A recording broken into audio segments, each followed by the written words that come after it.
Hi மக்களே, sir டெக்ஸ்லேருந்து உங்கள் நந்தினி. மக்களே, லாஸ்ட் வீக்கு நான் ஒரு வீடியோ போட்டிருந்தேன். மக்கா கவர்மெண்ட்லேருந்து 5000 தராங்க, அதை வந்து நீங்கள் ஏமாந்துடாதீங்க அப்படின்னு. அது ஒரு நல்ல ஒரு என்ன சொல்கிறது, நல்ல ஒரு வியூஸ் போச்சு மக்களே. நான் எதிர்பார்க்கல லென்த்து வீடியோ. ஏன்னா என்னோட பழைய அக்கௌண்ட் யூடியூப் அக்கௌண்ட் வந்து பிளாக் ஆகிடுச்சு. அதனால் நான் இந்த நியூ அக்கௌண்ட்டில் வந்து கொண்டு வரேன். ஆனால் நீங்கள் மக்கள் வந்து எனக்கு நிறைய ஒரு வியூஸ் கொடுத்தீங்க மக்களே. நான் இப்போவும் அதான் சொல்கிறேன், காசு தந்திருக்காங்க, ஏமாந்துடாதீங்க. ஏன்னா நம்மளோட காசு தான் அவங்க நம்மளுக்கு திருப்பி தராங்க. நம்ம கட்டுற ஒவ்வொரு வரியுமே, இப்போ நீ ஒரு கோல்டு வாங்கினாலும் சரி, அதுக்கப்புறம் ஆயில் வாங்கினாலும் சரி, நீங்கள் ஒரு ட்ரெஸ் எடுத்தாலும் சரி, ஹோட்டலுக்கு சாப்பிட போனாலும் சரி, எல்லாத்தையும் ஈச் எவ்ரி திங், ஏன் குப்பை எடுக்கிறவங்களுக்கு வர கூட இயர்லி ஒன்னுக்கு நம்ம வரி கட்டிட்டு தான் இருக்கோம். பஞ்சாயத்தில் வரி கட்டிட்டு தான் இருக்கோம். எல்லாமே நம்மளோட பணத்தை தான் நம்மளுக்கு திருப்பி தராங்க. நம்ம எவ்வளோ தந்தாலும் வாங்கிக்கலாம். அதில் ஒரு பாட்டி சொல்லுவாங்க ஒரு வீடியோவில், இது எங்களோட பணம், நீங்கள் என்ன கொடுத்தாலும் வாங்கிக்கிறோம், ஆனால் நம்ம ஓட்டு நம்ம யாருக்கு போடுவோமோ அதுதான். இனிமேல் மக்களை நீங்கள் ஏமாந்துடாதீங்கன்னு மட்டும்தான் சொல்லுவேன். அவ்வளோ தூரத்துக்கு வந்து மக்கள் வந்து சொல்கிறீங்க, ஐயோ நம்மளுக்கு 5000 தந்திருக்காங்க, அதனால் நம்ம ஸ்டாலின் சாருக்கு தான் ஓட்டு போடணும் அப்படின்னு சொல்கிறாங்க. இருந்தாலும் நான் என்னோடய பாயிண்ட் ஆஃபில் நான் சொல்கிறது, மக்களே முடிஞ்ச அளவு நீங்கள் யோசிங்க. வருஷம் 1 வருஷம் 2 வருஷம் ஆட்சி கிடையாது, 5 இயர்ஸ் லாங் டைம் ஆட்சி. அதனால் இந்த டைம் இது வரைக்கும் நீங்கள் எப்படி இருந்தேன்னு தெரியாது, இந்த டைமாக நல்லா யோசித்து யாருக்கு உங்களுக்கு யார் கையில் ஆட்சி கொடுத்தா நல்லா இருக்கும்னு யோசித்து போடுங்க. ஏன்னா நம்மளோட கையில் தான் இருக்குது எல்லாமே. மக்கள் நீங்கள் தான் வந்து சிந்தித்து செயல்படணும். அவ்வளோ தூரத்துக்கு மக்களை வந்து முட்டாளாக்கக்கூடாது. இப்போ வந்து 5000 தந்திருக்காங்க, ஆனால் அடுத்த மாதத்துலேருந்து அது வராது, தெரிஞ்சுக்கோங்க. அதெல்லாம் சேர்த்து தான் மொத்தமாக போட்டிருக்காங்க. அடுத்த மாதம் நீங்கள் எதிர்பார்த்தீங்கன்னா கிடையாது. அடுத்த மாதம் எலெக்ஷன் வருது மக்களே. அதனால் அடுத்த மாதத்துலேருந்து எலெக்ஷன் இது ஆரம்பிச்சிருவாங்க, பிரச்சாரம் ஆரம்பிச்சிருவாங்க. அதனால் கிடையாது, அதுக்கு வாய்ப்பே இல்லை மக்கா. யோசித்து சிந்தித்து செயல்பட்டு இந்த ஓட்டுங்கிறத போடும்போது யோசிச்சுக்காங்க மக்களே. அவ்வளோ மட்டும்தான் மக்களே சொல்லுவேன். அதுக்கப்புறம் எனக்கெல்லாம் நிறைய ஆசை உண்டு மக்களே, அரசியல் போகணும்னு. ஆனால் இப்போதைக்கு என்னோடய ஆசைலாம் வந்து பிஸ்னஸ் மெயின்டைன் பண்ணணும், பிள்ளைங்கள ஒரு கையில் பிடிச்சி கொடுக்கணும், நல்லா படிக்க வைக்கணும், ஒருத்தவங்க கையில் பிடிச்சிக்கணும். அது மட்டும்தான் என் மைண்டில் இருக்குது. அதுக்கப்புறம் ஒரு 45-50க்கு அப்புறம்லாம் நம்ம வந்து எனக்கு சோசியல் ஒர்க் ரொம்ப பிடிக்குமாக்கா. அடுத்தவங்களுக்கு ஹெல்ப் பண்ணுற மைண்ட்லாம் எனக்கு ரொம்ப பிடிக்கும். அவங்க என்ன தான் கேட்டால் கூட இல்லைன்னு சொல்ல மாட்டேன். முடிஞ்ச அளவு நம்ம கையில் என்னது இருக்கோ, எனக்கு இல்லை என்கிட்ட இருக்குது, என்கிட்ட எவ்வளோ இருக்கோ அது அப்படியே எனக்கு இது வேணும் அப்படின்னு யோசிக்காமே கொடுத்துருவேன். அந்த மாதிரி கேரக்டரு.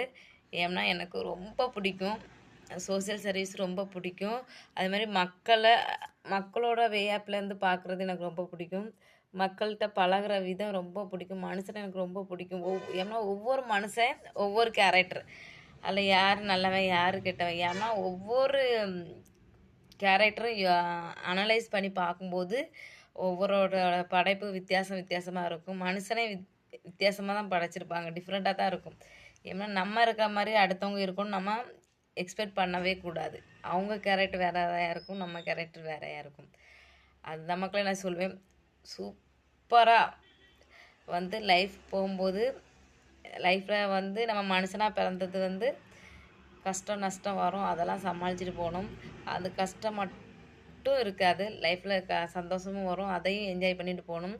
நம்ம லைஃப்பில் எதுக்காக பிறந்தோம்னு சொல்லிட்டு சும்மா பிறந்தோம் வாழ்ந்தோம் தின்னோம் செத்தோம் அப்படின்னு இருக்கக்கூடாது.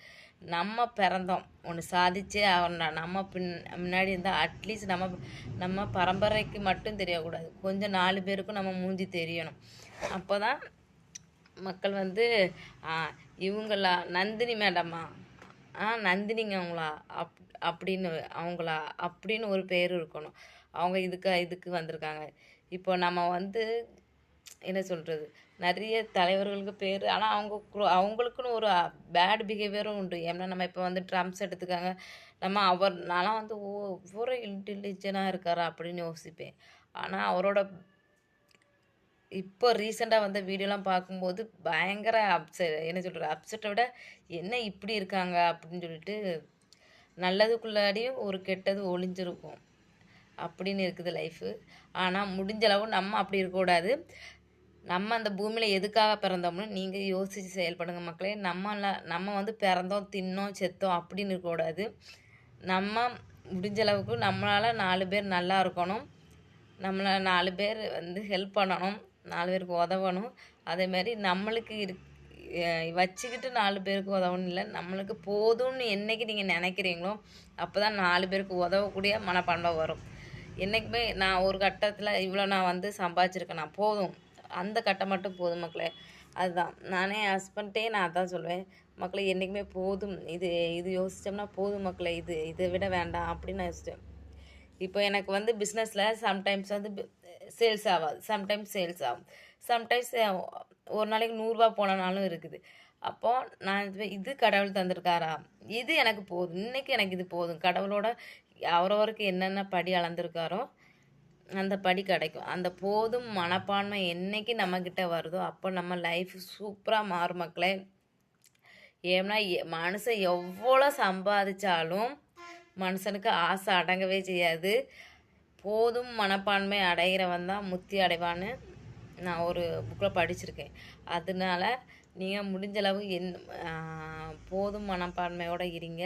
அதேமாதிரி ஓட்டு 5 இயர்ஸுக்கு ஒரு ட்ரிப்பு தான் வருது, அதையும் சிந்தித்து செயல்பட்டு ஓட்டு போடுங்க. அதேமாதிரி லைஃப்பில் வந்து நம்ம எதையா ஒன்று சாதிக்கணும்டா, சாதிக்காமல் மட்டும் இருக்கக்கூடாது, நம்மளாம் 4 பேர் நல்லா இருக்கணும். ஏன்னா நம்ம மட்டும் வாழக்கூடாது பூமியில், நம்மளை நம்பி ஜீவன்கள் உண்டு, அவங்களையும் நம்ம வாழ வச்சு போகணும். ஏன்னா அது செல்ஃபிஷ் மைண்ட் மட்டும் நான் நிறைய பேரை பார்த்துருக்கேன். எனக்கு வேணும், தனக்கு வேணும்னு இருப்பாங்க. தனக்கு போக தானமும் தர்மமும் பண்ணுறது தான் நீங்கள் உங்கள் குழந்தைகளுக்கு தேடுற புண்ணியம். அதை நீங்கள் கற்றுக்காங்க மக்களே. அதுக்கப்புறம் நம்ம வீடியோ பிடிச்சிருந்தா லைக் பண்ணுங்கள், ஷேர் பண்ணுங்கள், சப்ஸ்கிரைப் பண்ணுங்கள். அதுக்கப்புறம் மெயினாக நம்ம யூடியூப்பை ஃபாலோ பண்ணிக்காங்க. பாய் மக்களே.